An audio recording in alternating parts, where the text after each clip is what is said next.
ready. It says going live. It's funny, it says going live up on top, but we're getting a red meter on the right, so we must be doing. There we go.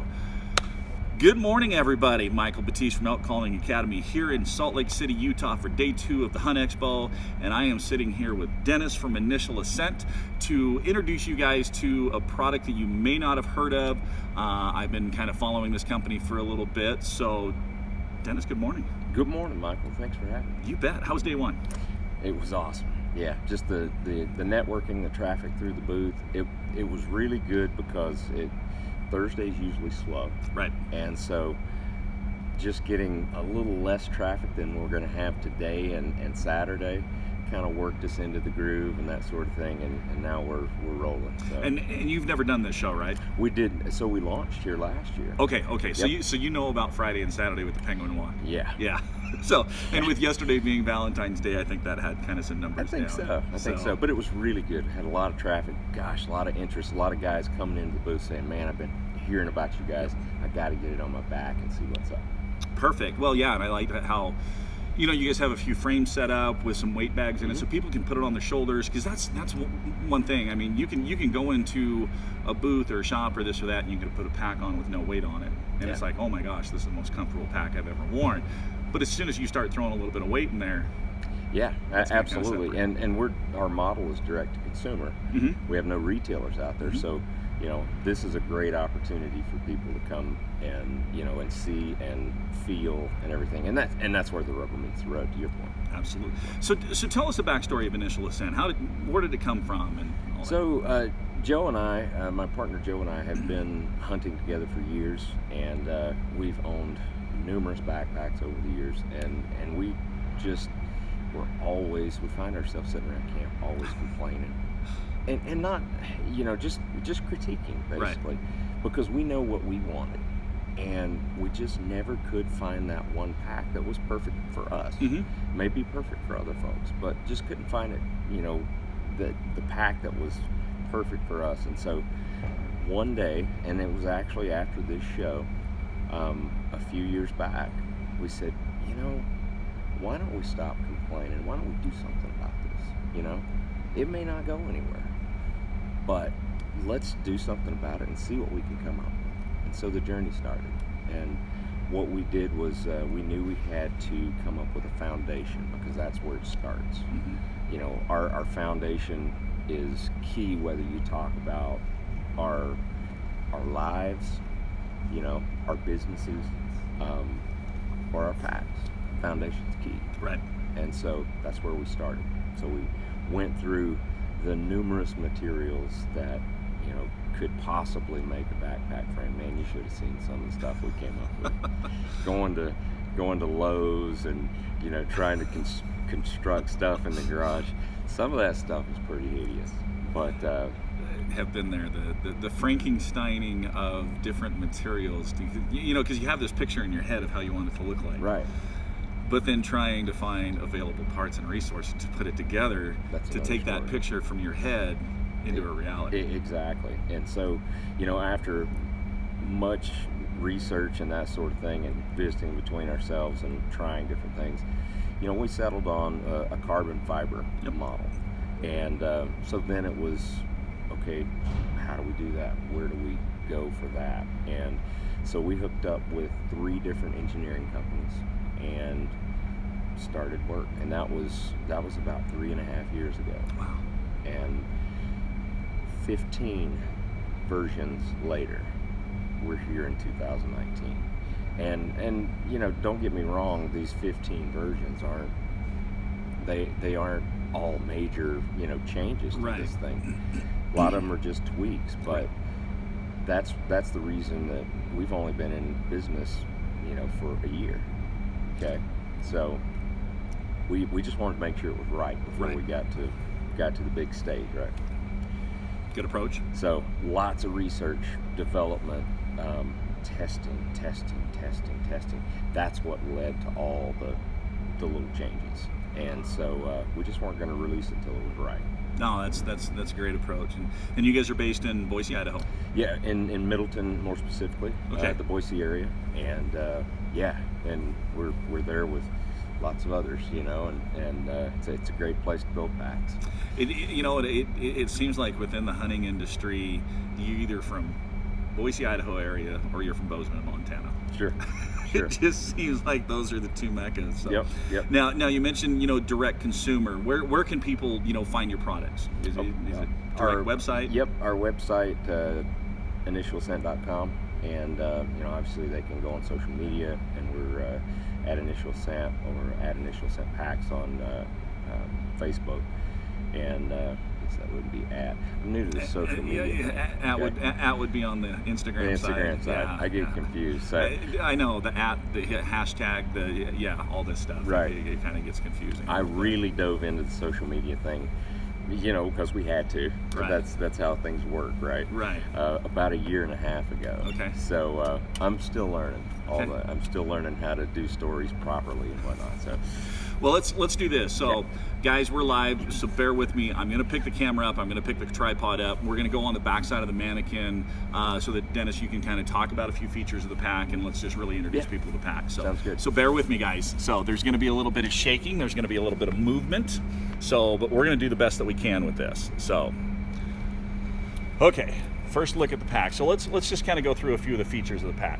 Okay, so we'll start with the bag, and then we'll come back over and start with and go with our frame. But the bags, it's fairly simple, and we designed it with enough pockets so you can keep organization, but not too many to where you lose stuff. Mm-hmm. Okay, so we'll just start here. There's 3 ways to get into the main bag. You can get into it from the top. It has a drawstring enclosure, fairly standard on packs, and then you can get into it from either side with the YKK waterproof zippers.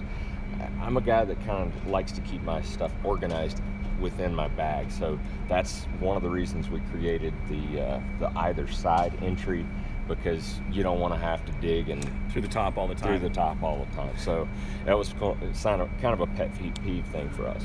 No, I'll tell you what, the side entry onto the main bag is a great feature to have, because like you said, you try to organize your packs, but 9 times out of 10, what you need is down here. Exactly. So having to come through the top and basically crawl into the bag yourself to find what you want. Yeah. So the side access is a great feature. Absolutely. So then we utilize some expandable material here on the front. This is actually, the expandable material up here is actually new for this year. Okay. But it's a very robust expandable material that will withstand, the thorns and the heavy brush and that sort of thing. And we actually added a YKK waterproof zipper up here on this pocket. This is great for a puffy jacket or something like that. Anything you want to put in there, and the stretch material actually will allow it to go this way and not take up room for the inside of your bag. Gotcha. So, okay. And I see we've got a few mole webbing on the outside. Absolutely, for guys that like to attach things via that. And another change for 2019 is we used to have the Modular System here, and we actually attached the lid straps with what they call ghost hooks. And we were having some issues with those, especially when the bag was a little bit slack or wasn't quite full. So we decided to go ahead and fix those permanently to the bag. What is the cubic inch size of the bag? So the bag with the lid is 4,000 cubic inches. Okay. So, and that doesn't count anything that doesn't have a zipper. Gotcha. So actually, there's added room on there. So okay. This side right here, we've got a dedicated tripod pocket and compression strap right here to where you slide your tripod down in there, and it's very quick access. So if you go to the other side, we've got a full-length spotter pocket, and this will fit the biggest spotting scopes out there. Okay. Yeah, and also has a compression strap with the ladder lock there. Nice. One feature I'd like to show you right here, you can kind of see the orange bar tack. Yes. And what we did was kind of stole some technology from the tent industry, and we have orange bar tacks on all 4 corners of our bag. And so what you can do with this bag is you can actually separate it from the frame and put meat down below, we always have what's called our pannier load carrier. And our pannier load carrier, we'll get into that in just a second, but when you sandwich meat or you sandwich something between the bag and the frame, you know how it is in the heat of the moment. Yeah. You gotta be organized, but you don't want to have to think about it. Right. So that's where the orange bar tacks come from. Orange goes to orange, and in the field, when you're in the heat of the battle, it's simple. So it's almost like a, a canvas tent frame that you color code the poles. Yes. So that A goes to A, B goes to B, C goes to C. exactly So right. that's a smart approach. Yep. Yeah, and when we exactly actually get to the load, we're going to actually see if we can sweet talk Joe into being a guinea pig for putting one of those packs on. That'd be awesome. Yeah, it's early. Well, and I saw him over there. Let's get him while he's fresh. Absolutely. So another feature I'd like to show you real quick, for all you bladder guys out there, what we've done is we've created an integrated bladder pocket underneath the lid. So this houses, you can see the Velcro closure right here. This actually houses a 1.5 liter low profile bladder. Okay. And the reason we did that is because, and it'll fit a 2 liter bladder as well, but the reason we did that was, how many times have you put your bladder inside your bag, it gets stuffed, and you're wrenching down on compression straps and whatnot, and then all of a sudden you don't have any water because the thing burst inside your bag, or it's pinched and you have that pool of water that is not coming. Exactly. So we created that to put it in a different spot. And when you, and we'll talk about day mode, but when you take this big bag off and you're running your lid with just the pannier load carrier in kind of a day mode fashion, you've still got your water. Yep. So that was something that was really cool and unique to our pack system. So, Scott, thanks for joining us this morning. If you guys that are on this, if you have any questions, feel free to type them in the comment section below, and we'll just kind of field questions as we're rolling along. So yeah, you bet. So let's go around, if you don't mind. Let's go around to our frame system. We'll have to come over here. Yeah, because we had it out, and Joe's on top of things this morning and move things. So if you talk about something that we believe separates us from other packs, like I say, it starts with the foundation. This is a carbon fiber composite frame. Like I say, this is the 15th version of this, and it is very rigid from top to bottom. We've specifically placed reinforcement layers in specific spots in there. We use a certain resin that's never been used in backpack frames before. Okay. It's only been available in the U.S. for about a year, actually, and we were fortunate enough to get a hold of it. But it has some certain properties that allow this to be obviously rigid, but it also allows it to have a little flex, not too much flex, because we don't want we don't want too much flex when we're out there, right? You've got a heavy load on. Yeah. You want to make sure you've got that fine balance of rigidity and flexibility. Absolutely. Can we spin this around and take a look at that meat pannier you were talking about? Yeah, exactly. We've got about 40 pounds. That ought to get Joe's blood going this morning. Okay. Yeah. So really with the panniard, so if you were in meat packing only mode and you only had the frame and the panniard, you could still almost use this pocket to slip your bladder in, so that way you still had water or anything else you wanted to have in here, snacks, something to keep your energy level up while packing. So absolutely, and also we'll have our lid on here as well. But if we want to, say we're out on a high country mule deer hunt, and you can't find much water up there, I'll put my 4-liter bladder down in there, and I'm not worried about extra clothing or anything like that. If I was, I can put them in there. I can also utilize our dry bag right here, and if we're cold weather and I'm just day hunting, I can utilize that to store some clothes or some extra gear or whatever. Gotcha. But yeah, this pannier load carrier, one of my favorite features of this pack, because it is a modular pack. This pannier is on all of our packs, if you choose that combo, but this never leaves my frame. it doesn't matter if I'm using it or not. This never leaves my frame because, for example, if I'm packing in 5 miles or whatever, I'm gonna always have this. Once I get to camp, I'm dumping the big bag. Right. I'm dumping it. I'm setting up my camp, and then I'm going in day mode. That day mode you were talking about, yeah. Light and fast. Light and fast. It's about 3.75 pounds when you're in day mode. So, okay. It's really handy, and then you're not having to come back to camp, to get your packing. Sure. And what's overall weight with the bag? So overall weight's 5.9 pounds. Okay. That includes the pannier sandwich in there too. Gotcha. Okay. So, perfect. Yeah. Well, I was gonna see if we can get Joe to be our guinea pig to throw this on so people can see the pack fit. But I can do it as well. Okay. Yeah. If you want to. And one thing real quick that we've done for 2019, we've actually added these top webbing straps and buckles. We noticed that if you don't have these tend to sag a little bit with heavy loads, and so we utilize this. These are really long straps, so if you've got a big load, you can kind of come up. Definitely come. So you got 2 vertical and 3 horizontal compression system within securing the meat down. Yeah, and so these hook right into the frame. So we've got 3 adjustments here and actually 2 adjustments for load lifter angles. Mm-hmm. If you're shorter or you're taller, it's going to fit pretty much everybody.